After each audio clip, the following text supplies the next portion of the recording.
يمكن اغلبنا الاوقات اللي فاتت بيعاني او بيتكلم كتير عن فكره ايه، الناس بتتكلم بس ومحدش بيجي في وقت زنق يقف جنبك ومحدش بيسندك والناس كلام على الفاضي. ويمكن جزء كبير قوي من الكلام ده بقى حقيقي، بس الحاجه اللي بتطمني انا بشكل شخصي وبتطمن ناس كتير واتمنى تطمنا كلنا ان يسوع المسيح بيعرف يحب بافعال مش كلام، يعني مش بتاع كلام وخلاص، لا،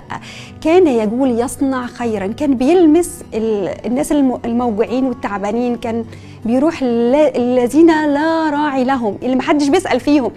يعني المنطرحين المتألمين الموجوعين، هو كان بتاع الناس دي، كان بيروح للناس دي. فلو انت حاسس انك انت منطرح، حاسس ان انت ما عندكش حد يسأل عليك ولا حد يسأل فيك، او الناس دوشة بس حواليك ومحدش فعليا بيقف معاك وقت الزنقة، فتأكد ان الرب يسوع بيقدر يحب في افعال. يمكن الناس بتقول اوقات هو ربنا بس اللي يقدر يعمل كده، على اساس يعني اليأس من الحياة، لكن انا بشوفها ده نوع من انواع الامل والايمان، ان انا ابقى شايفه ان ربنا يكفي ان انت معايا، يكفي ان انت بتعرف تحب بافعال.